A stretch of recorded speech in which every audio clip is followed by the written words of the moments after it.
క్రీస్తు యేసునందు ప్రియులైనటువంటి మీ అందరికీ మన ప్రభువును రక్షకుడునైన యేసుక్రీస్తు వారి పేరిట నా హృదయపూర్వకమైన వందనములను తెలియజేయుచున్నాను. విశ్లేషణ అనే ఈ కార్యక్రమానికి మీ అందరికీ స్వాగతం. ప్రియులారా, ఈరోజు మనుషులలో ఎక్కువగా అనేక మంది అనుభవిస్తున్నటువంటి వేదన ఏమిటంటే మానసిక ఆందోళన. చాలామంది మనుషులలో ఈరోజు మానసిక ఆందోళనను మనం చూస్తున్నాం. అనేక సమస్యలు, అనేక ఇబ్బందులు, వీటన్నింటినీ మనస్సులో ఉంచుకొని రాబోయే వాటిని కూడా పెద్దగా ఊహించుకుంటూ ఒక పెద్ద పెను ప్రమాదం నా మీదకి రాబోచున్నది అని చెప్పి ఆ ఆందోళనలో మనుషులు ఈరోజు నీరసించిపోతున్నారు, విశ్వాసమును కోల్పోతున్నారు, దేవుని చెంతకు రాలేకపోతున్నారు. లోక సంబంధమైనటువంటి ఇబ్బందులు, లోక సంబంధమైనటువంటి కష్టాలు, శ్రమలు, శోధనలు ఇవన్నీ కూడా చాలా చులకనవి, చాలా తేలికైనవి. నిత్యాగ్ని నరకంతో పోల్చినప్పుడు ఇవన్నీ చిన్న చిన్నవే కదా. నిత్యాగ్నిని మనం తప్పించుకోవాలి. ఎందుకంటే అందులోనికి మనం వెళ్ళిపోయామంటే తిరిగి మరలా రక్షింపబడేటువంటి అవకాశం ఉండదు. దానిని తప్పించుకునే నిమిత్తము ఈ భూమి మీద దేవుని కొరకు ఏ విధంగా బ్రతకాలనేటువంటి చింతే మనలో ఉండాలి, ఆలోచనే మనలో ఉండాలి. అంతే తప్ప చిన్న చిన్న సమస్యలను భూతద్దంలో చూస్తూ మనస్సును కకలావికలం చేసుకుంటూ దేవునికి దూరం అయిపోతున్నటువంటి వారు ఈరోజు ఎందరో ఉన్నారు.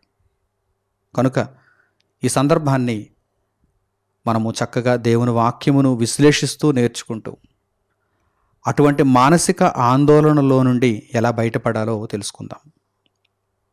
కీర్తనల గ్రంథానికి మనం వెళ్ళగలిగితే 9వ కీర్తన 10వ వాక్యాన్ని చక్కగా మీరు గమనించండి.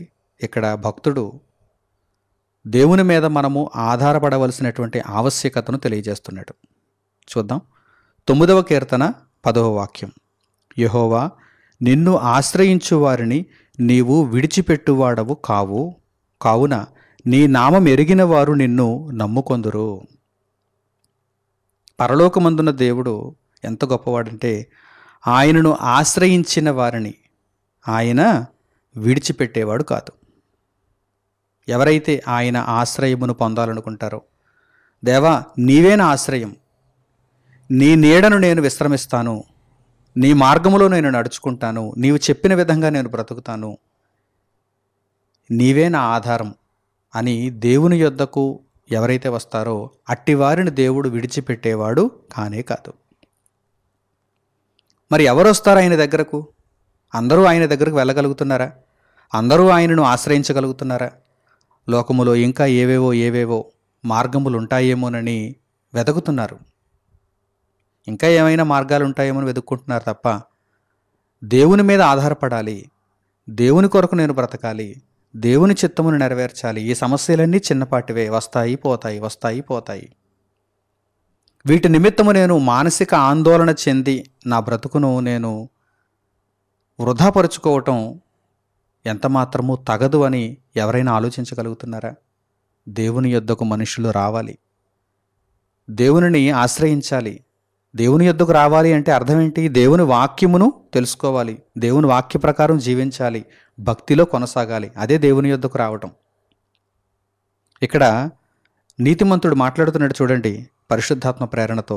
యెహోవా, నిన్ను ఆశ్రయించు వారిని నీవు విడిచిపెట్టువాడవు కావు, కావున నీ నామం ఎరిగిన వారు నిన్ను నమ్ముకొందురు. ఎవరు నమ్ముకుంటారు దేవుణ్ణి? ఎవరు విశ్వసిస్తారు దేవుణ్ణి? ఆయన నామం ఎరిగిన వారే కదా. ఆయన నామమును ఎరుగని వారు ఆయన యొద్దకు రాలేరు. అంటే ఈరోజు అనేక మంది దేవుని చెంతకు రాలేకపోతున్నారంటే, దేవుని ఆశ్రయమును పొందలేకపోతున్నారంటే కారణం ఏంటన్నమాట?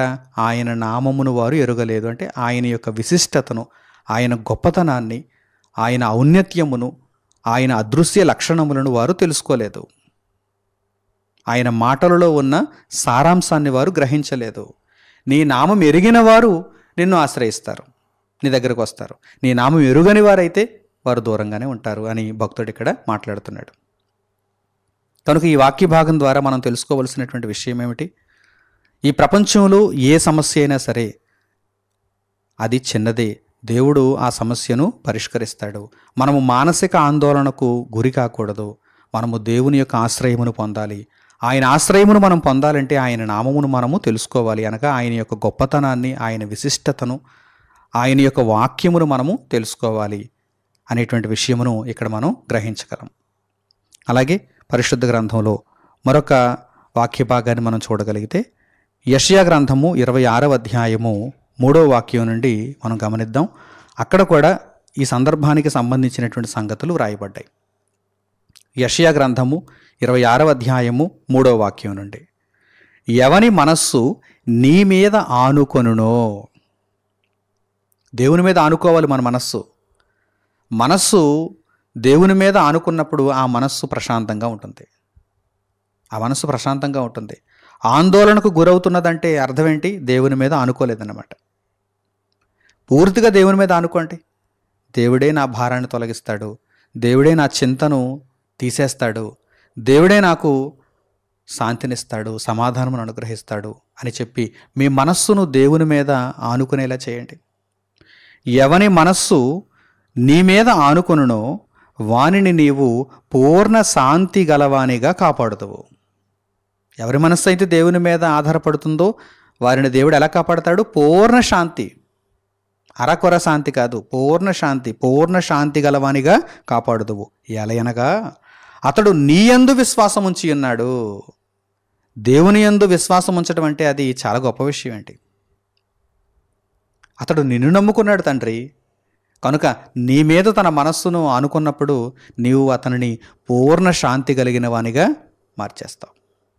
ఆ సమస్యను పరిష్కరిస్తావు, ఆ ఆందోళనను తొలగిస్తావు. ఈ విధంగా భక్తుడు అక్కడ మాట్లాడుతున్నాడు.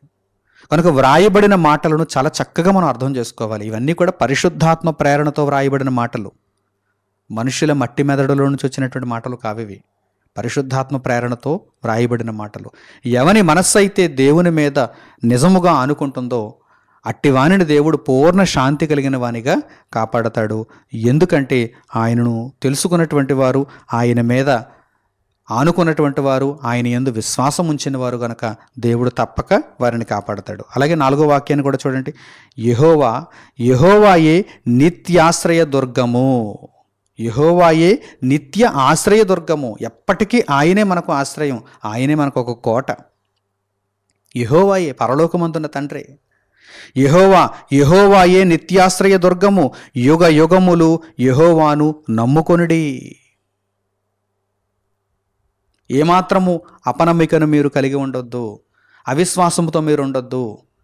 యుగ యుగములు, ఒకరోజు కాదు, 2 రోజులు కాదు, నెల కాదు, 2 నెలలు కాదు, సంవత్సరం కాదు, 2 సంవత్సరాలు కాదు, యుగ యుగములు ఆయనను నమ్ముకోండి. పరలోకమందున్న తండ్రిని నమ్ముకొనుడి. ఆయన తప్పనిసరిగా మీకు పూర్ణ శాంతిని దయచేస్తాడు. ఆయన యందు విశ్వాసం ఉంచినటువంటి వారిని ఆయన విడువడు. ఆయన వారిని కాపాడతాడు. కనుక ప్రియులారా, ఎప్పుడూ కూడా అవిశ్వాసపు ఛాయలు మీలో ఉండకుండా జాగ్రత్త పడండి. పరలోకమందున్న తండ్రి అయిన దేవుడు తప్పక నన్ను లేవనెత్తుతాడు. ఆయన నా సమస్యను తప్పక పరిష్కరిస్తాడు. ఆయన మార్గములో నన్ను నడిపిస్తాడు. నేను ఆయన కొరకు ఆలోచించాలి, ఆయన కొరకు బ్రతకాలి అనేటువంటి మంచి నిర్ణయాన్ని మనం తీసుకోవాలి. దేవుడు ఎప్పుడు మనలను ఆదుకుంటాడు?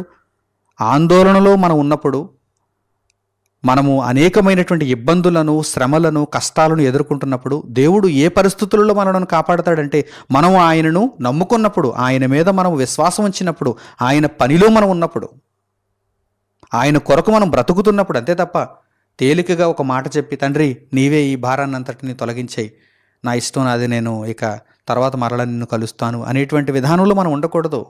తండ్రి నేను నీ మీద ఆనుకున్నాను, నీ కొరకు నేను బ్రతుకుతాను, నీ కార్యక్రమాలను చేస్తాను, నీ కొరకు నేను కష్టపడతాను, బ్రతుకు పరమార్థాన్ని తెలుసుకున్నాను, ఇదిగో వాక్య సంబంధమైన క్రియలను నెరవేరుస్తాను అని చెప్పి మీ విశ్వాసాన్ని క్రియల రూపంలో కూడా మీరు చూపిస్తూ ముందుకు వెళ్ళగలిగినప్పుడు తండ్రి తప్పనిసరిగా మీ ఆందోళనను తీసేస్తాడు.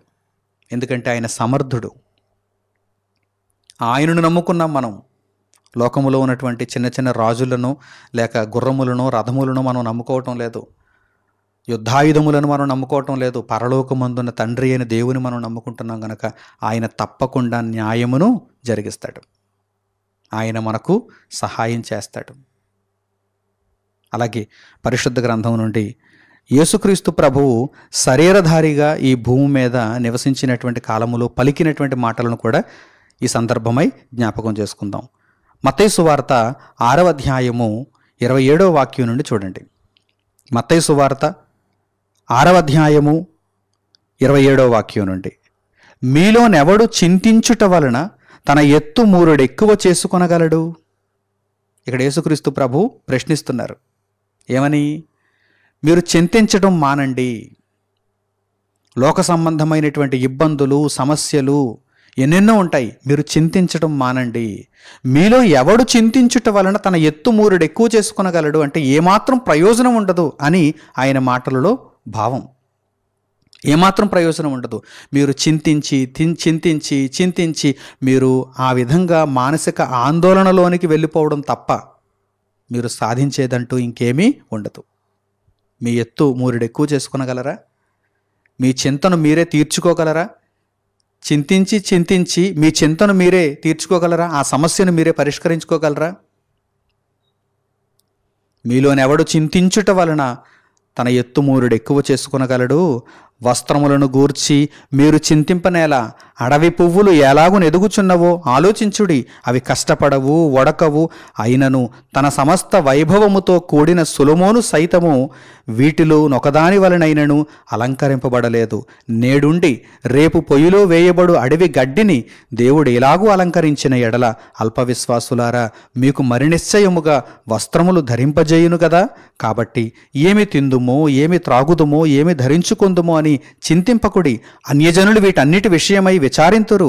ఇవన్నీ మీకు కావలెనని మీ పరలోకపు తండ్రికి తెలియను. కాబట్టి మీరు ఆయన రాజ్యమును నీతిని మొదట వెదకుడి, అప్పుడు అవన్నీ మీకు అనుగ్రహింపబడును. రేపటిని గూర్చి చింతింపకుడి. రేపటి దినము దాని సంగతులను గూర్చి చింతించును. ఏనాటి కీడు ఆనాటికి చాలును. రాబోయే కీడును కూడా ఈరోజే మీరు మనసులో పెట్టుకుని మనస్సును కకావికలం చేసేసుకుంటున్నారు. ఏనాటి కీడు ఆనాటికి చాలును. ఈరోజు అనుభవించిన కీడు ఈ రోజుకు చాలు. రేపటి కీడు, ఎల్లుండి కీడు, రాబోయే దినములలో మీకు సంభవిస్తుంది అని మీరు భ్రమిస్తున్నటువంటి ఆ కీడంతటిని ఇప్పుడే మీ మనస్సులోనికి మీరు దిగుమతి చేసుకొని మీ మనస్సును కకావికలం చేసుకుంటున్నారు. నానా ముక్కలు చేసేసుకుంటున్నారు. మనస్సుని ఛిద్రం చేసుకుంటున్నారు. మనస్సుని, జీవితాన్ని దేవునికి దూరం చేసుకుంటున్నారు. ఎంత మాత్రం తగదు. ప్రభువు మాటలలోని పరమార్థాన్ని గ్రహించండి. మీలోనెవడు చింతించుట వలన తన ఎత్తు మూరెడు ఎక్కువ అవుతుంది చెప్పండి. కనుక చింతించటం మాని ఆయన రాజ్యమును, ఆయన నీతిని మొదట వెతకండి. మీరు మొదట చేయాల్సిన పనేంటి? ఆయన రాజ్యాన్ని వెతకండి, ఆయన నీతిని వెతకండి. ప్రభువు రాజ్యంలో నేను ఏ విధంగా ప్రవేశించాలి అని ఆలోచించండి. ప్రభువు రాజ్యంలో నేను ఏ విధంగా కొనసాగింపబడాలి అని ఆలోచించండి. ప్రభువు నాకు దయచేసిన నీతిని నేను ఏ విధంగా నెరవేర్చాలి అనేటువంటి విషయాన్ని ఆలోచించండి. ఆయన రాజ్యమును, ఆయన నీతిని మొదట మీరు వెదకితే అప్పుడు అవన్నీ మీకు కావలసినవన్నీ, మీకు కావలసిన తిండ, మీకు కావలసిన బట్ట, మీకు కావలసినటువంటి నివాసమా, మీకు కావలసిన వాటన్నింటినీ కూడా అన్న వస్త్రములను దేవుడు మీకు దయచేస్తాడు. ఇవన్నీ మీకు కావాలనని మీ పరలోకపు తండ్రికి తెలియను. మీ ఆకలి తీర్చాలని ఆయనకు తెలియను. మీకు వస్త్రమునివ్వాలని ఆయనకు తెలియను. కనుక మొదట మీరు ఎప్పుడైతే ఆయన రాజ్యమును, ఆయన నీతిని వెతకడం ప్రారంభిస్తారో, ఆయన మార్గములో మీరు అడుగులు ముందుకు వేస్తూ కొనసాగుతారో, అప్పుడు మీ అవసరతలను దేవుడు తీరుస్తాడు. మీకు ఆయన సహాయం చేస్తాడు. అంతే తప్ప రాబోయే రోజుల కీడును కూడా ఇప్పుడే మీరు ఆలోచిస్తూ దాని విషయమై చింతిస్తూ మదనపడకండి, వ్యధ చెందకండి అని ప్రభు మాటలలో పరమార్థం. కనుక ప్రియులారా, ఈ విశ్లేషణను మీరు అర్థం చేసుకుంటూ ఇక మీదటి జీవితంలో ఆ చింతకు మీరు చోటివ్వకుండా ప్రభువు విషయమై ఆలోచించండి. దేవుని వాక్యమును ఎలాగూ నెరవేర్చాలని ఆలోచించండి. కన్ను మూస్తే నిత్యత్వంలోనికి నేను ఎలా ప్రవేశించాలా అని ఆలోచించండి. యేసుక్రీస్తు ప్రభువు మనకు శాంతిని అనుగ్రహించారు తప్ప వేదనను, చింతను, ఆందోళనను దయచేయలేదు. మన ముందు ఆయన ప్రశ్నలను పెట్టలేదు.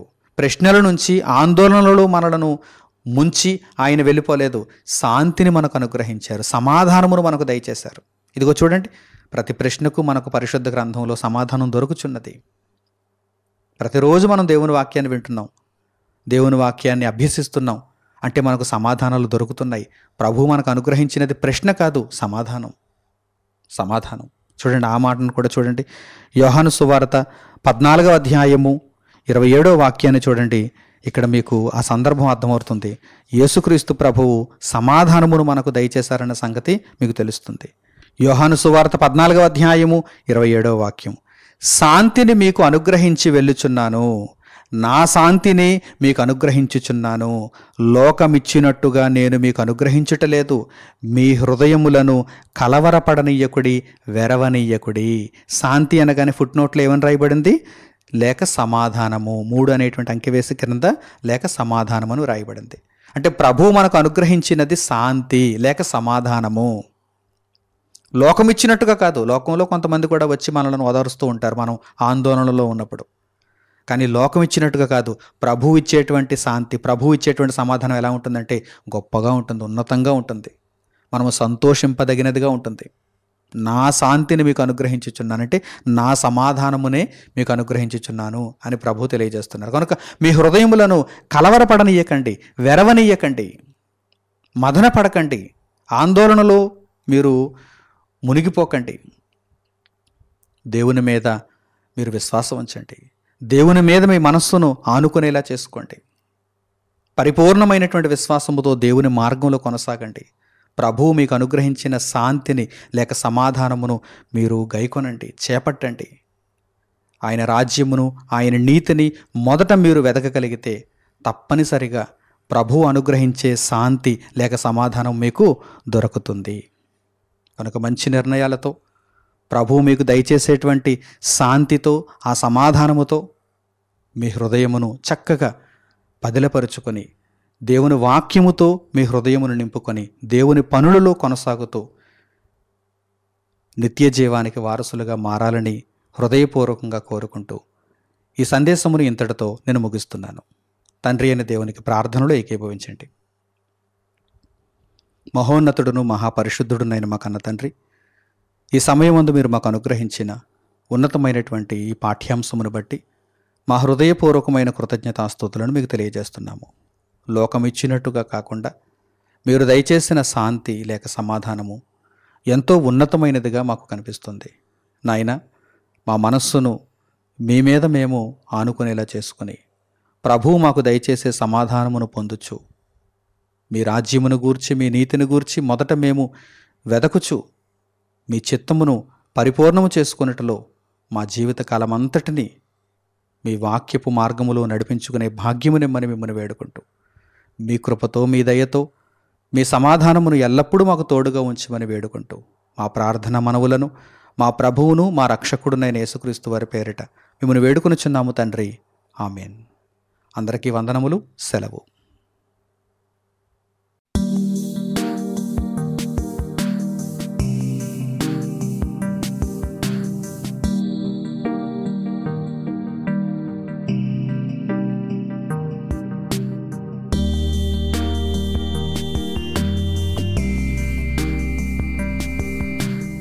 సహోదరులు మణికుమార్ గారు ప్రసంగించిన ఎన్నో ఆత్మ సంబంధమైన సంగతులను ఉచితంగా వీక్షించుటకు మా యూట్యూబ్ ఛానల్స్ను తప్పక దర్శించండి. మా సమాచారమును ఎప్పటికప్పుడు తెలుసుకొని ఆత్మీయ అభివృద్ధిని అందవలనంటే మా యూట్యూబ్ ఛానల్స్ను సబ్స్క్రైబ్ చేసుకోండి. సత్వర నోటిఫికేషన్ కొరకు సబ్స్క్రైబ్ బటన్ ప్రక్కన ఉన్న బెల్ సింబల్ను క్లిక్ చేయండి. మరిన్ని వివరాలకు మీరు సంప్రదించవలసిన మా ఫోన్ నంబర్స్ 8978414178 మరియు 8333927666. ధన్యవాదములు.